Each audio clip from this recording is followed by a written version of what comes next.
आज के इस ध्यान सत्र में आप सभी साधक जनों का बहुत-बहुत प्रेम, बहुत सम्मान के साथ हार्दिक स्वागत है।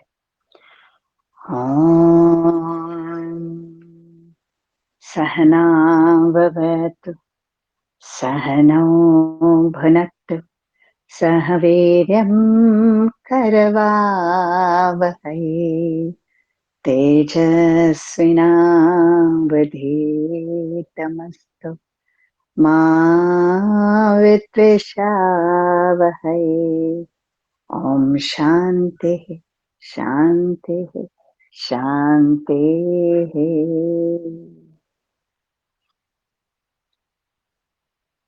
तो आप सब यहाँ ध्यान के सागर में डूबने के लिए तैयार हैं और आपकी तैयारी बहुत सुंदर हो चुकी है। सहज सुंदर आसन, पेट सीधी और मन शांत।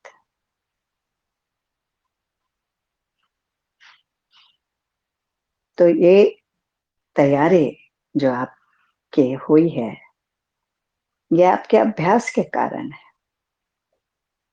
बार बार किए जाने वाले अभ्यास हमारा संस्कार बना देते हैं और जब समय आता है वो संस्कार फलित हो जाता है।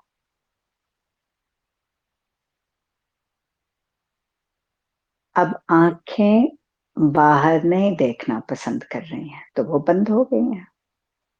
आंखों का संस्कार वो अंदर अंतर्मुखी हैं। आंखें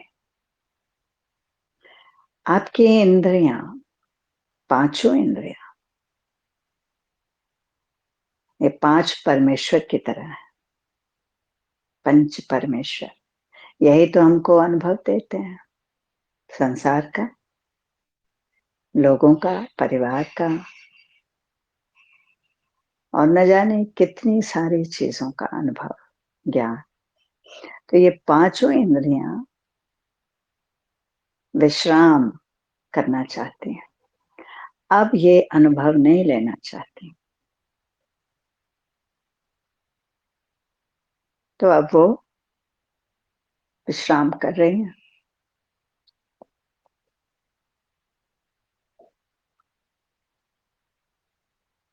और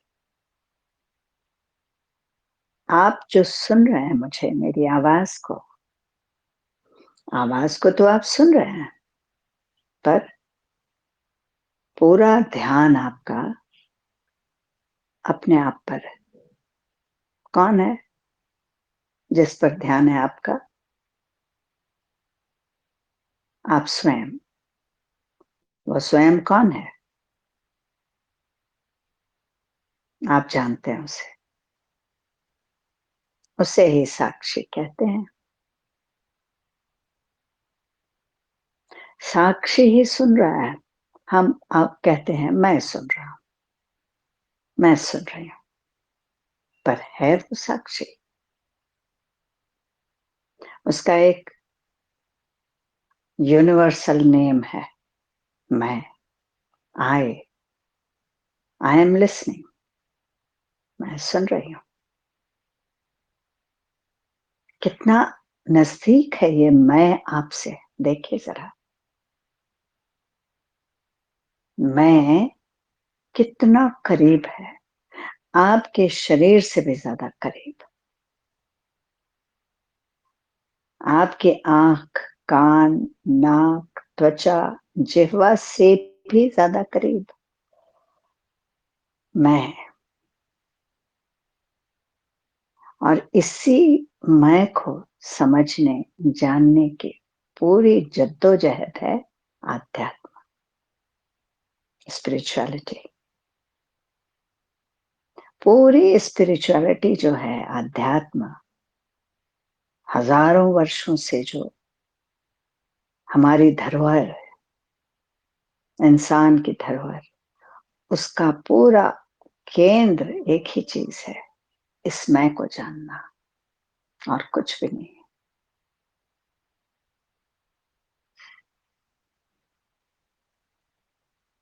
तो आध्यात्म शब्द जो है उसी में उसका अर्थ छुपा है। आत्मा का अध्ययन, आध्यात्म। आध्य का अर्थ है अध्ययन, स्वयं का। आत्मा मतलब स्वयं का अध्ययन है अध्यात्म। पढ़ाई, पढ़ाई के लिए जरूरी नहीं है किताब हाथ में हो। पढ़ाई एक अनुभव भी है, अनुभव भी एक ज्ञान है। पढ़ाई हम क्यों करते हैं किसी चीज की? अध्ययन क्यों करते हैं? ज्ञान के लिए ना। तो ज्ञान तो अनुभव भी है। छोटा सा अनुभव, कान में आवाज जा रही है, मैं सुन रहा हूं, यानी मैं उपस्थित है ना।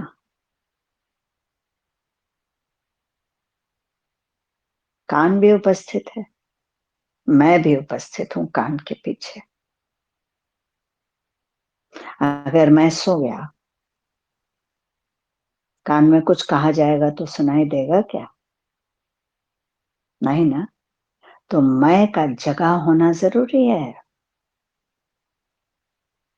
मैं की जागृति।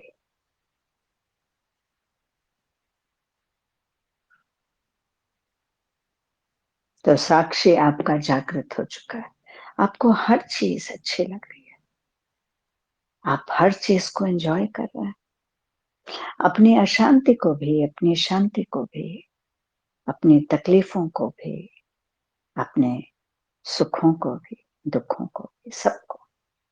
क्योंकि उस सबको जानने वाला जगा हुआ है, अनुभव ले रहा है, और वो सबसे डिटैच्ड है, अनासक्त है। अनुभव भी ले रहा है और अनासक्त भी है।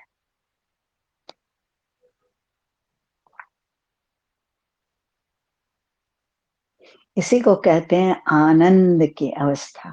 अभी आप किस अवस्था में है? दुख है आपको कोई? नहीं। क्या है? आनंद। कुछ तो नहीं है इस वक्त आपके पास, कोई चीज आपको मिल नहीं रही है, कोई चीज मिलने की आकांक्षा भी नहीं, इच्छा भी नहीं। सांसारिक चीज की बात कर रहे हो, फिर भी आप आनंद में हैं। बड़ा उत्साह है आपके अंदर, एक उत्सव ऐसा लग रहा है जैसे मैं कुछ सेलिब्रेट कर रही हूँ, कर रहा हूँ।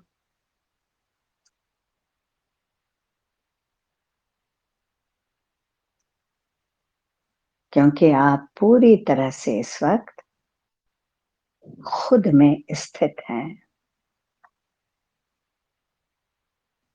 साक्षी भाव में प्रतिष्ठित हैं। यही सबसे बड़ा आनंद है, सबसे बड़ा सुख है, परम सुख, परम सुखदम केवलम ज्ञान मूर्ति। ये सुख ही ज्ञान है, ये आनंद ही ज्ञान है।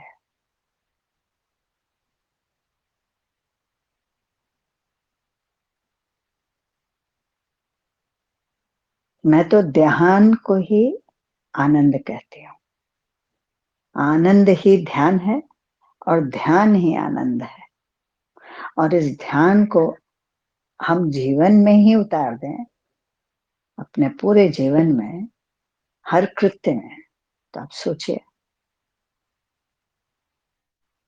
निरंतर आप आनंद में हैं। और क्या चाहिए जीवन में?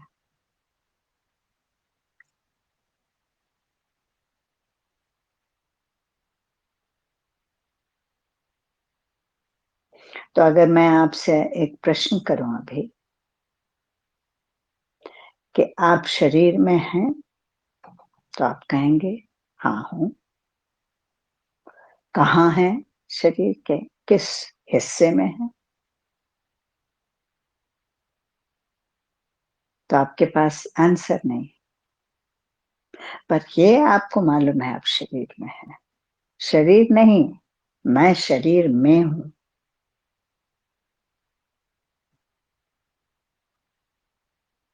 किस हिस्से में हूं ये मुझे नहीं पता, पर मैं शरीर में।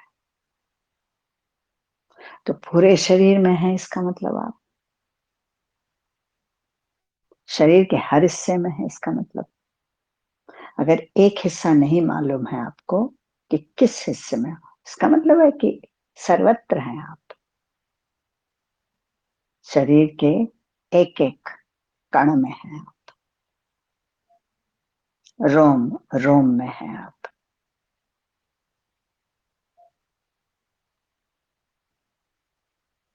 और वही आनंद है।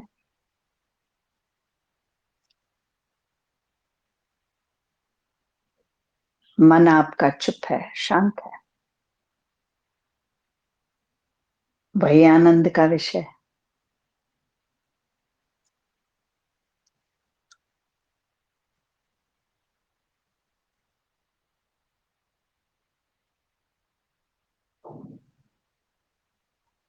तो एक बार एक शिष्य अपने गुरु के चरणों में शीश झुकाते हुए कहा, उसने पूछा कि गुरुदेव, मैं आत्मा को जानना चाहता हूँ।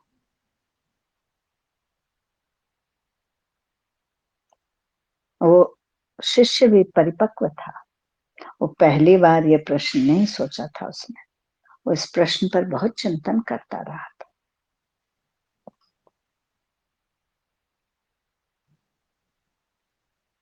पर उसे सही ढंग से अनुभव नहीं मिला था। इसलिए उसने गुरु के पास जाके ये प्रश्न पूछा।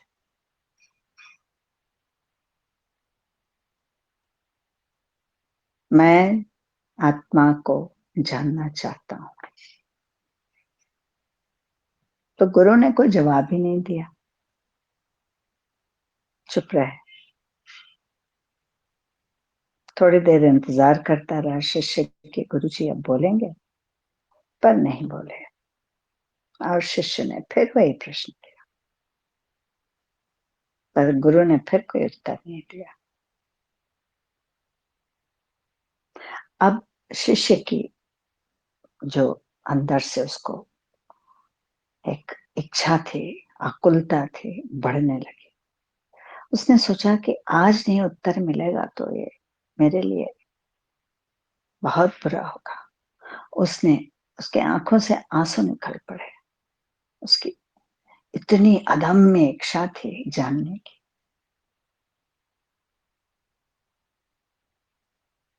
उसने कहा, गुरु जी कृपया मेरे प्रश्न का उत्तर दें। मैं बहुत ही व्यग्र हूं ये जानने के लिए। इस बार गुरुजी ने मौन तोड़ा। क्यों मौन तोड़ा? गुरुजी ने देखा कि इसका प्रश्न यूं ही नहीं है। ये पढ़ा पढ़ाया प्रश्न नहीं है कि मैं आत्मा को जानना चाहता हूं। इसके अंदर की एक अदम्य इच्छा इसको धक्के मार रही है, पूछने पर विवश कर रही है। तब गुरुजी ने उसको देखा, मुस्कुराए, उसकी आंखों में झांका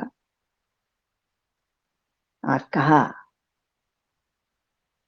बेटा मैं तो तुम्हें उत्तर दे ही रहा था,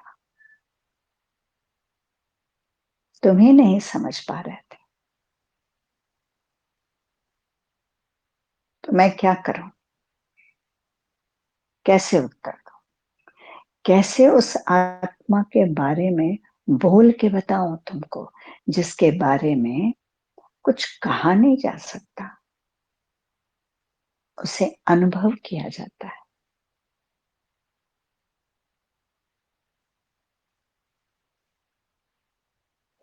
बिना शब्द के, बिना शब्द के ही आत्मा के बारे में कुछ कहा जा सकता है। कितनी बड़ी बात गुरुजी ने कही। बिना शब्द के आत्मा के बारे में कुछ कहा जा सकता है। और वो माध्यम है मौन, जो मैं था पर तुम समझ नहीं पाए, क्योंकि तुम्हें शब्दों की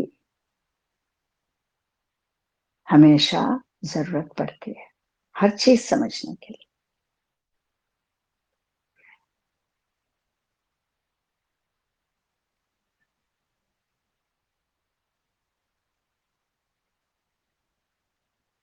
हर चीज से हमारी एक अटैचमेंट हो जाती है, आ सकती है, शब्दों से भी आ सकती है। हर चीज हम चाहते हैं हमें शब्दों में समझा दिया जाए, बता दिया जाए, तभी हम समझेंगे।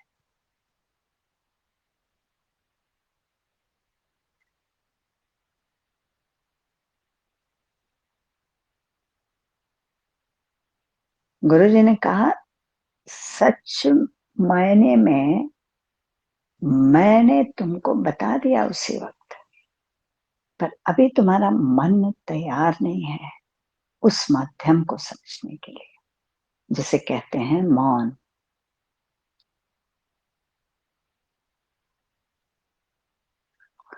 मौन एक सशक्त माध्यम है।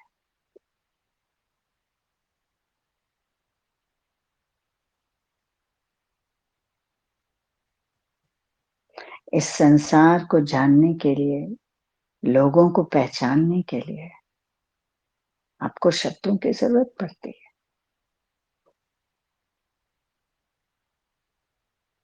पर खुद को जानने के लिए क्या आपको शब्दों की जरूरत पड़ती है?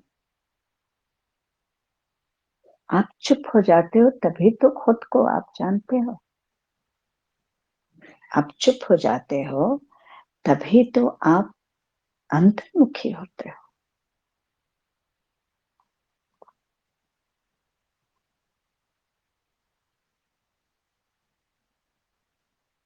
मैं आपसे बातें कर रही हूं अभी, आप सुन भी रहे हैं, पर क्या आप शांत नहीं हैं?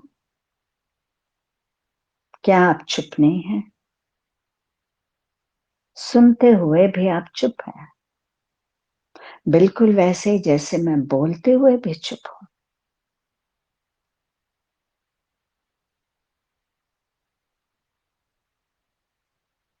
मेरा मौन, आपका मौन एक है इस वक्त।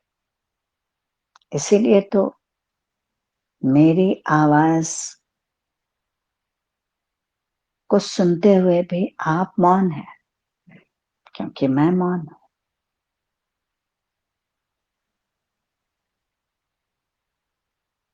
एक शांति है, शांति की अनुभूति है, अनुभूति करने वाला साक्षी है।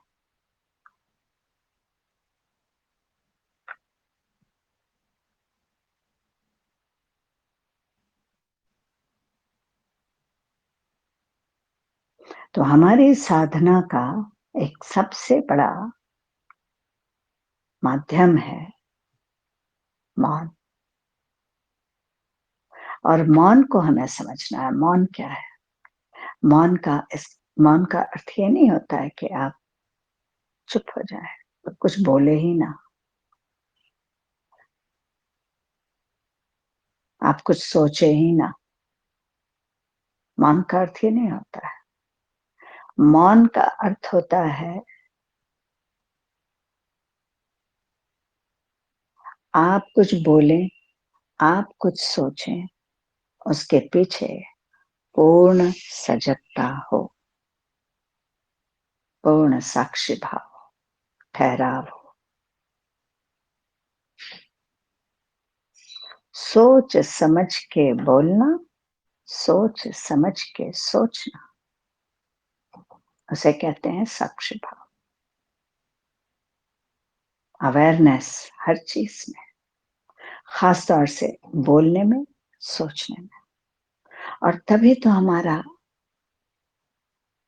व्यवहार वैसा होगा जैसा होना चाहिए।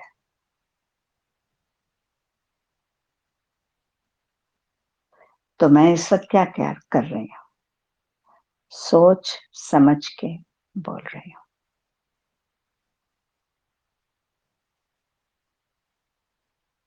तो मेरी बातचीत में एक मौन है। आप सोच समझ के सुन रहे हैं।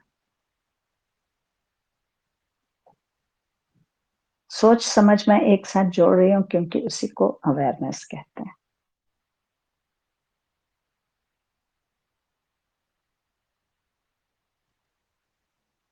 तो आप सुन रहे हैं, सुनते हुए भी आप मौन है। ध्वनि आपको मौन कर रही है।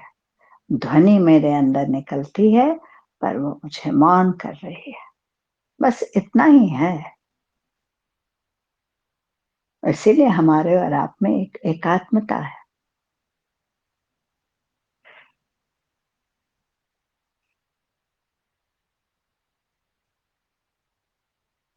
और सही मायने में मैं ये समझती हूँ कि मौन के बिना, अवेयरनेस के बिना, साक्षी भाव के बिना, उसे समझे बिना साधना फलीभूत नहीं हो सकती। जो हम साधना कर रहे हैं ये फलीभूत नहीं हो सकती, यानी इसका फल, साधना का भी तो फल है। और वो फल क्या है? मुक्ति।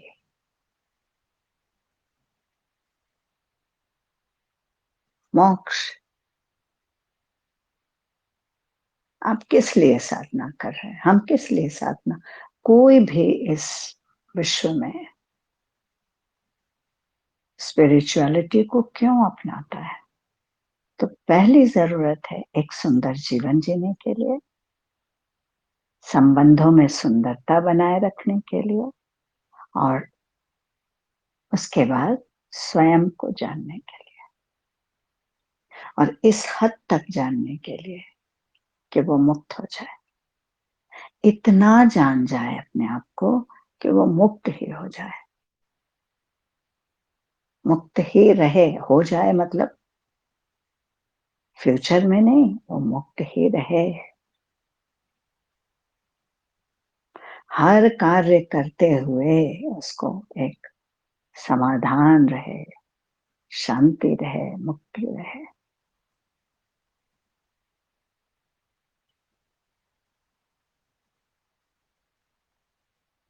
और मैं ये नहीं कहती हूँ कि आप मेरी सारी बातें समझ गए या समझ जाएं। आप सिर्फ इतना समझ लें, आप कौन है, बस वही मुक्ति है।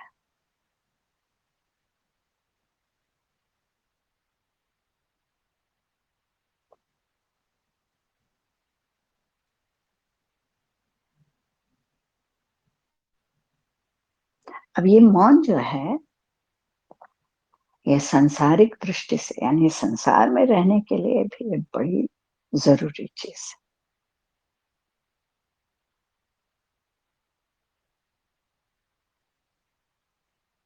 मौन हमें खुद को तो समझने में मदद करता ही है, किसी और को भी समझने में मदद करता है। एक ठहरे मन से आप दूसरे को बहुत अच्छी तरह समझेंगे।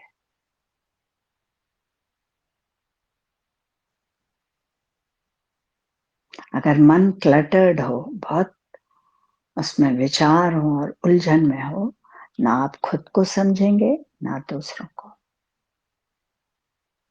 बल्कि आपके संबंध भी उलझन में रहेंगे, उलझन भरे।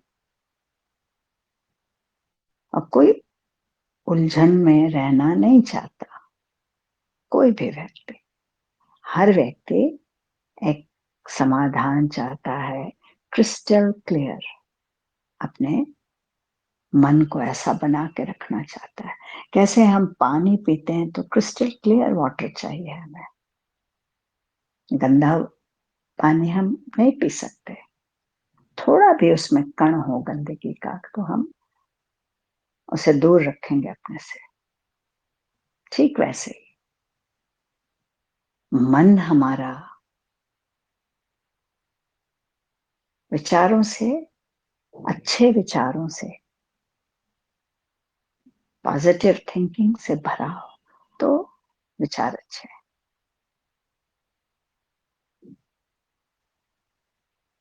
मन पॉजिटिव होगा तो संसार हमें पॉजिटिव दिखेगा। ये जो दृष्टि है हमारी देखने की, हमारी ताकत, उसमें एक समझ भी है। सिर्फ हम देखते ही नहीं है, उसके पीछे एक समझ भी काम करती है। जब देखने की शक्ति इस मन की, क्योंकि आंख तो एक इंस्ट्रूमेंट है, सिर्फ देखता तो मन है ना हर चीज।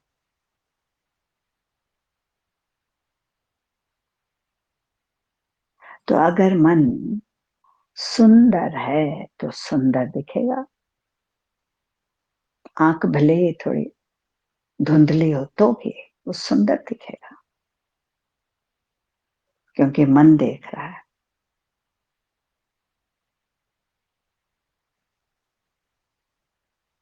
तो सारी जद्दोजहद, सारी साधना घूमती है मन के चारों तरफ, मन और वृत्तियों के चारों तरफ।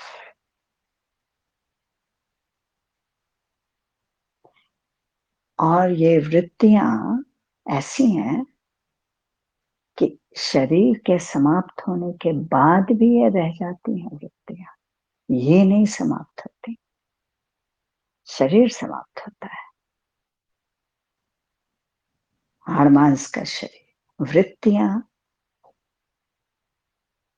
आत्मा के साथ जाएगी, जिसे हम संस्कार कहते हैं।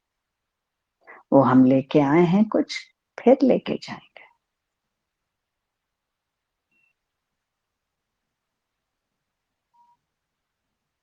और हमारी साधना का पूरा चक्र जो घूमता है इन्हीं वृत्तियों को सुंदर बनाने, ज्ञान से भरपूर, भक्ति से भरपूर करने की।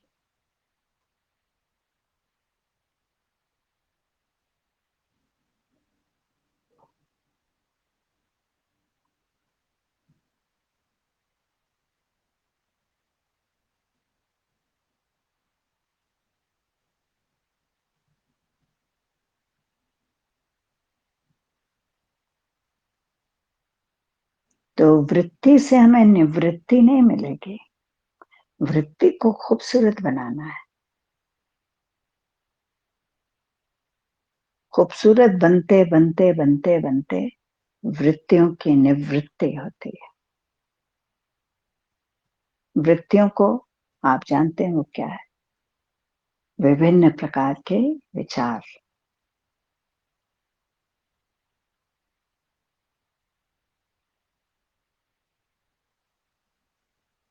और धीरे धीरे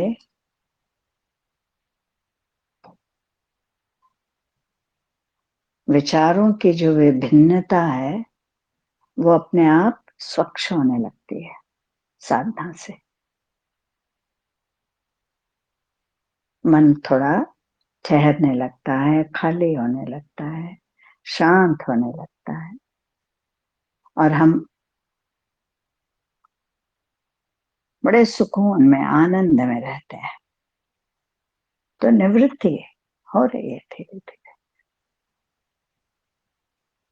समय लगता है, साधना समय लेता है, समय से परे करने के लिए भी समय लेता है। आप ध्यान में समय से परे जाते हैं, आपको समय का ज्ञान नहीं होता ध्यान में, पर समय से परे जाने के लिए भी तो थोड़ा समय लगता है ना।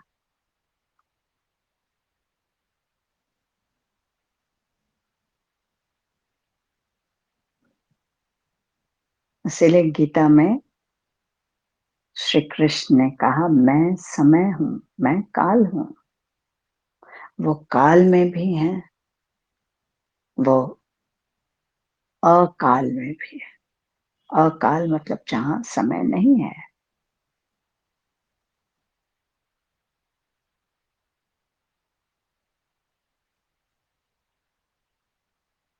ध्यान की अवस्था, मौन की अवस्था, वृत्तियों से निवृत्ति की अवस्था।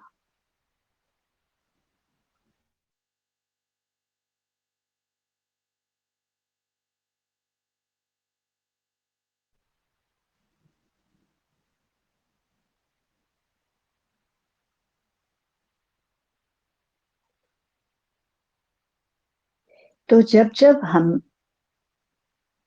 हम और हमारे जैसे साधक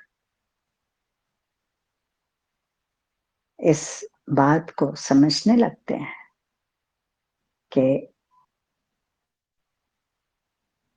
कम बोलने का लाभ क्या है,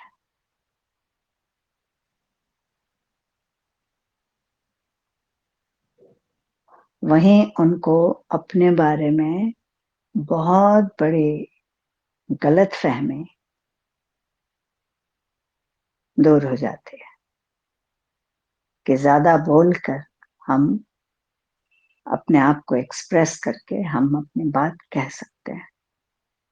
ये गलतफहमी है, ये अपने आप दूर होने लगती है।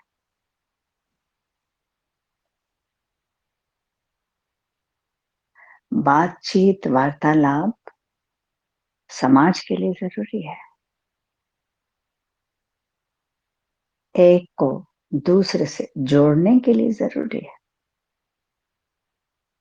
पर उस बातचीत को हम किस प्रकार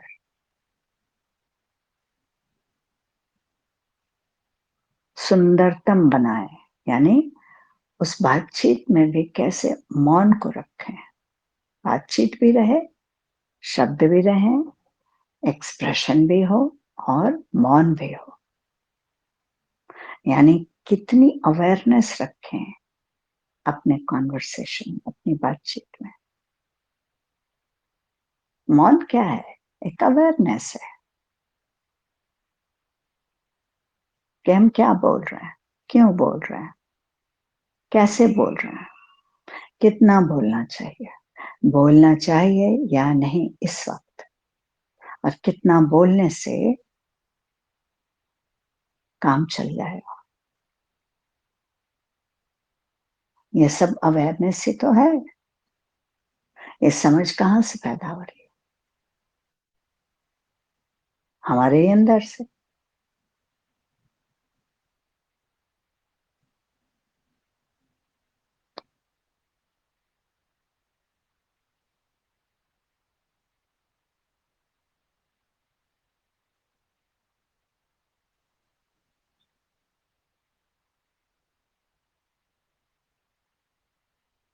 तो जिस गुरु जी ने उस शिष्य को मौन की एक झलक बताई, मौन रहकर, फिर वो बोले भी, बोलकर भी बताया उन्होंने कि मैं तुम्हें जवाब दे रहा था, पर तुम अभी सक्षम नहीं हो उस जवाब को सुनने के लिए, तुम्हें शब्द चाहिए, तो मैं शब्द में तुमको बता रहा हूं।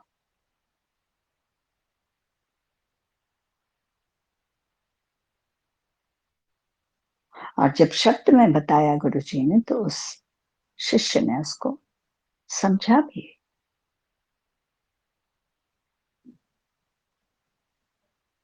तो ईश्वर ऐसे दयालु हैं और इतनी कृपा करते हैं हम पर कि हमें हर दिन, हर इंसान को वो मौन में ले जाते हैं, जिसको बोलते हैं डीप स्लीप। हम चाहें या ना चाहें, हमको ईश्वर मौन की एक अवस्था में डाल देते हैं। ये डिजाइन है ईश्वर का।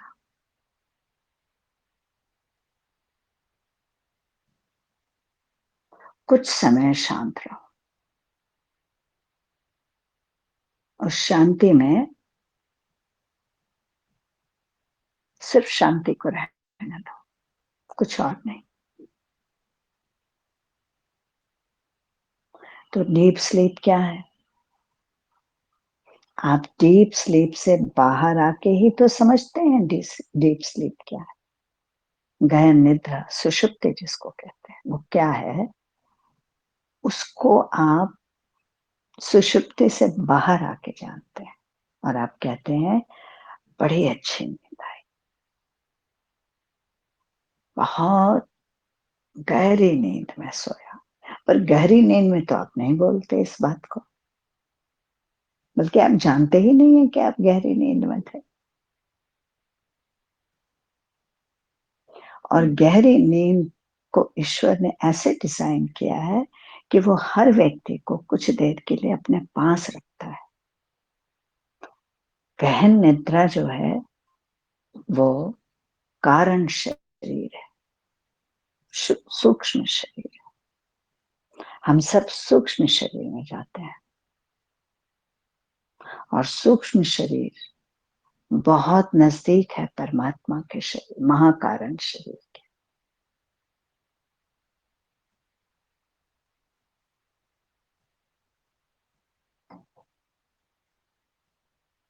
तो ईश्वर की अनुभूति से हम, वो जो विश्राम हमें सुषुप्ति में मिलता है, ताजगी मिलती है, नवजीवन मिलता है, पूरे शरीर को, शरीर एनर्जाइज हो जाता है, वो इसलिए कि हम उसके बहुत करीब जाते हैं, पर उसको हम समझ नहीं पाते।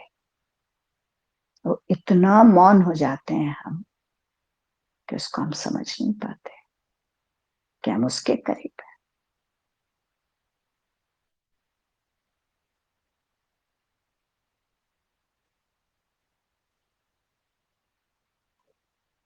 इसलिए हमारे गुरुजनों ने, हमारे ऋषि मुनियों ने ध्यान को बनाया, या ध्यान हमारे हमको सिखाया, बताया, पुस्तकों में उसके बारे में लिखा, ग्रंथों में। क्योंकि ध्यान गहन निद्रा की अवस्था है। दोनों में एक चीज का अंतर है कि गहन ध्यान में साक्षी भाव की अनुभूति बनी रहती है, जो गहन निद्रा में नहीं रहती। इसलिए दोनों में बहुत बड़ा भेद है।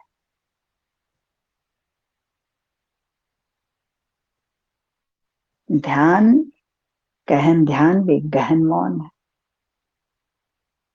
गहन निद्रा भी गहन मौन है।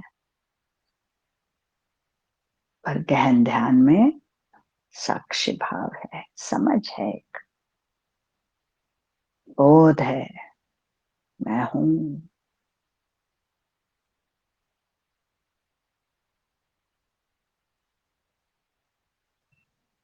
आनंद में हूं।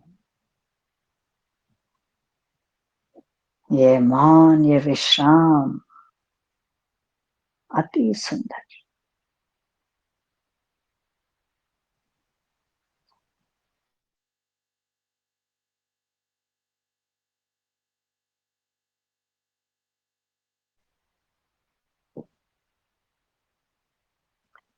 आप देखिए,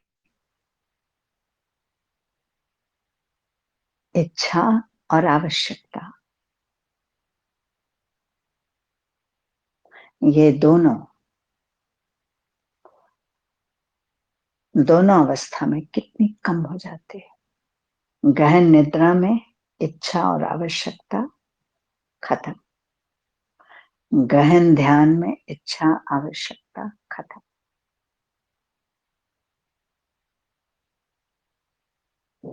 तो जहां इच्छा नहीं, आवश्यकता नहीं, वहां क्या है? आनंद। इसीलिए आप गहन निद्रा से उठते हैं, कितने आनंद में रहते हैं। कुछ देर तो आप बिल्कुल परमानंद में रहते हैं, स्फूर्ति,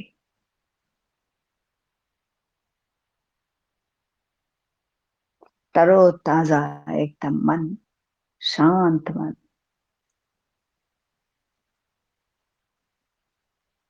और फिर आप ध्यान में चले जाते हैं सुबह उठ के। यानी ध्यान से उठे और ध्यान में चले गए। वो भी एक ध्यान ही है ना, गहन निद्रा।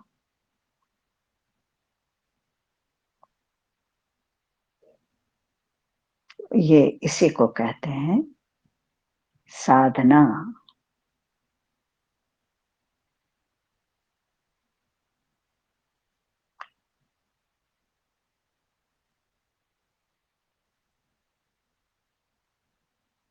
तो बोल चाल तो हमारी जरूरत है, इसमें कोई शक नहीं। हमारी आवश्यकता है बोल चाल। पर कहीं ना कहीं इससे मन बट जाता है। मन का बटना भी एक आवश्यकता है।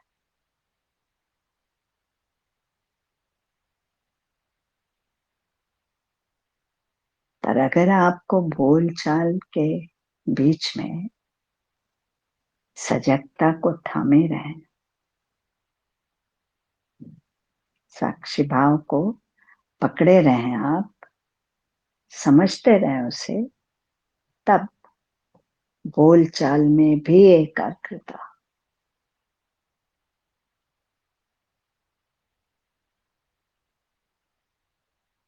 पर आप कहेंगे ये कैसे संभव है, तो बड़ा मुश्किल है, ऐसा नहीं हो सकता।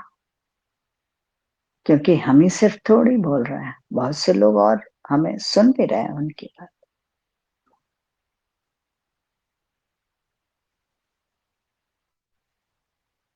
तो इसमें क्या मुश्किल है?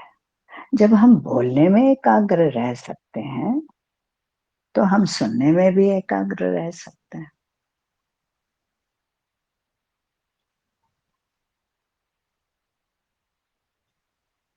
प्रतिक्रिया भी हम एकाग्रता के साथ कर सकते हैं, अवेयरनेस के साथ।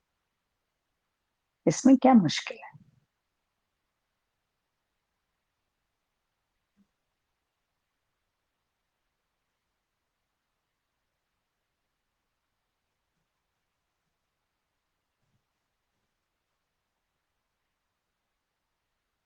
और अगर हम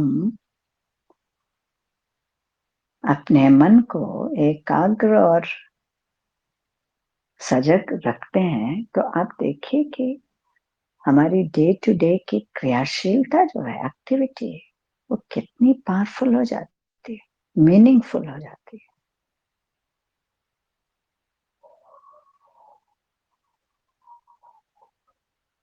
कोई चीज हमें परेशान भी कर रही है, कोई समस्या या कोई बात, तो भी हम उसको बहुत ही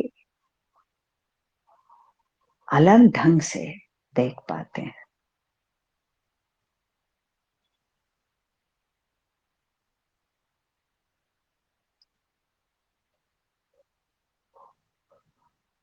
तो उस अवस्था में हमारा संपर्क हमसे रहता है, ना कि समस्या से।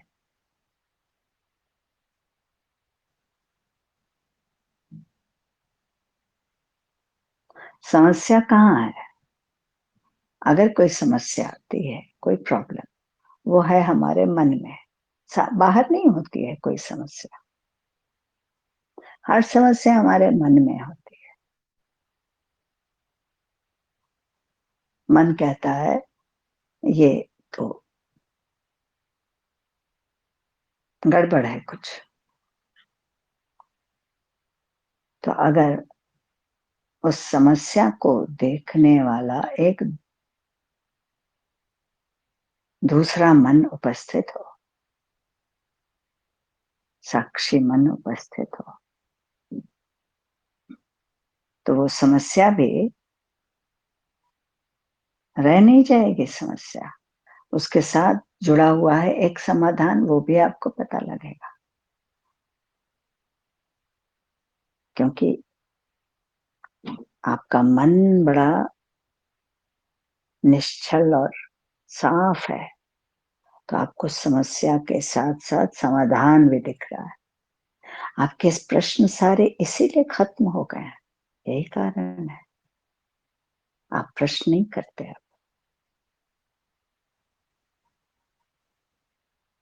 अब अपना अनुभव बताते हैं। आपको जो समाधान मिल गया है, अब वो बताते हैं आप। क्योंकि माइंड आपका, मन आपका स्वच्छ होता जा रहा है, क्रिस्टल क्लियर, बार बार के अभ्यास से।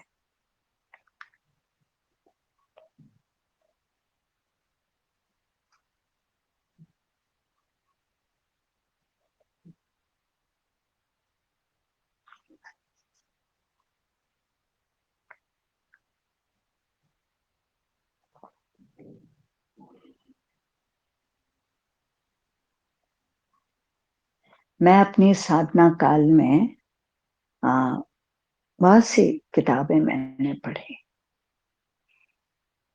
कभी सिर्फ पढ़ने के लिए पढ़ती थी, कभी सिर्फ हाथ में पकड़ने के लिए पढ़ती थी, क्योंकि मुझे लगता था ये पुस्तक किसी गुरु ने लिखा है, उनके शब्द हैं, मेरे हाथों में है, मैंने उसको होल्ड किया हुआ है, तो बहुत अच्छा लगता था। पर धीरे धीरे मैं इन सब चीजों से निकलने लगी। मैं उन शब्दों को जब भी पढ़ती थी तो हर 4 लाइन के बाद मैं किताब को बुक मार्कर के साथ बंद कर देती थी और आंख बंद करके वो जो 4 लाइन भी लिखी गई हैं वो उस पर मनन, चिंतन, ये क्या अर्थ है इस 4 लाइन का, क्या कहा जा रहा है,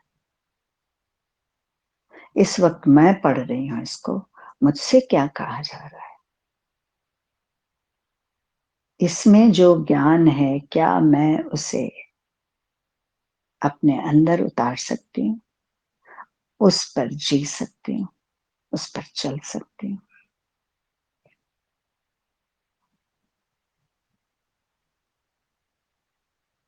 तो इस तरह से मेरा पढ़ना होता था और बहुत स्लो थी मैं पढ़ने में, बहुत स्लो। बट उस स्लो पढ़ने का मुझे बहुत फायदा भी मिला, क्योंकि पढ़ना तो कुछ ही पन्ने होता था, पर चिंतन बहुत अधिक। और बार बार कोई चीज बहुत अच्छी लगती थी तो मैं बार बार उसको पढ़ती थी, हर बार मुझे एक नया अर्थ समझ में आता था, एक नई दृष्टिकोण से उसको मैं देखती थी, अपने जीवन को जोड़ के देखती थी। तो कभी कोई पुस्तक पढ़ना है इसलिए पढ़ रही हूं ऐसा मैंने कभी नहीं किया, और इसको मैं गुरु कृपा कहती हूँ, क्योंकि मुझे ये एहसास हो गया था कि मेरे गुरुदेव मेरी साधना को किसी और दिशा में ले जा रहे हैं। ये सिर्फ साधना नहीं है,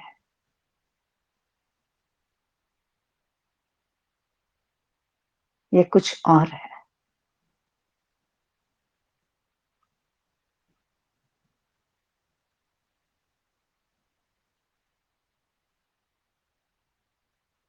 तो जब भी बुक पढ़ने के बाद मैं कुछ नोट्स बनाती थी, तो वो नोट्स मेरे लिए बहुत महत्वपूर्ण हो जाते थे, क्योंकि वो मेरी डे टू डे लाइफ में उतरने लगते थे, वो बातें, वो सिखावनी।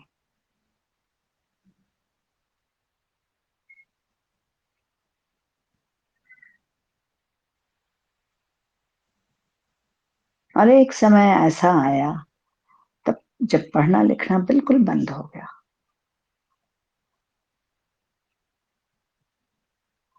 नोट्स बनाना बंद हो गया, पर अपने अनुभवों को लिखने लगी मैं, जो अनुभव होने लगे मुझे, सिर्फ ध्यान के अनुभव नहीं, ऐसे भी चिंतन के अनुभव, क्या सोच रही हूं मैं उसे झट से लिख लेती थी।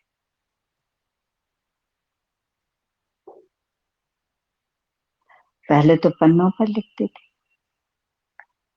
फिर बाद में पहली बार कंप्यूटर आया घर में, तो कंप्यूटर पर लिखने लगी।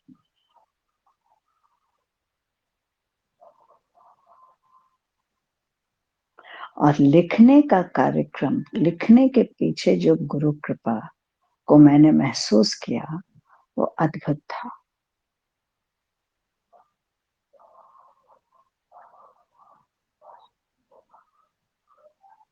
और छोटी-छोटी बातें, छोटी-छोटी किसी की कही हुई बातें, कोई कुछ कह रहा है मुझसे, उसकी बातों को भी मैं चिंतन करने लगी। मुझे लगने लगा कि ये तो कोई सिखावनी मुझे मिल रही है इससे, कोई बात मुझे सिखाई जा रही है।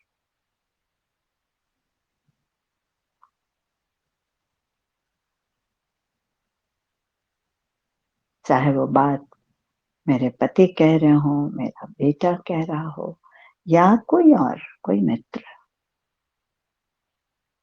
मेरे घर में जो मुझे हेल्प करते हैं काम में, वो कह रहे हो, तब भी मुझे लगता था कि इसमें कहीं ना कोई कोई बात है।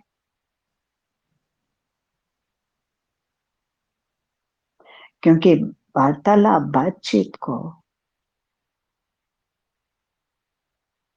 उसके गहराई में जाना और उसको समझना, मैंने वहीं से सीखना शुरू किया। हर बातचीत में एक गहनता है, तभी हम मौन की गहनता को समझ सके।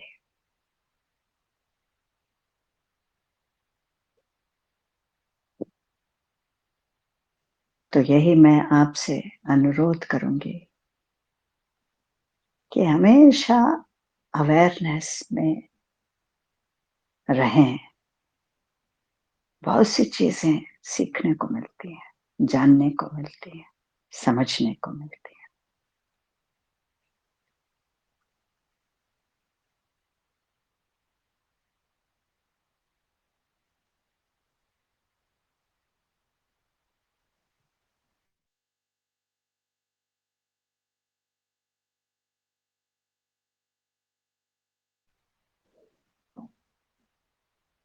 आप सबको बहुत बहुत आशीर्वाद, बहुत प्रेम और बहुत प्रेम भरा आलिंगन। नमस्कार, धन्यवाद।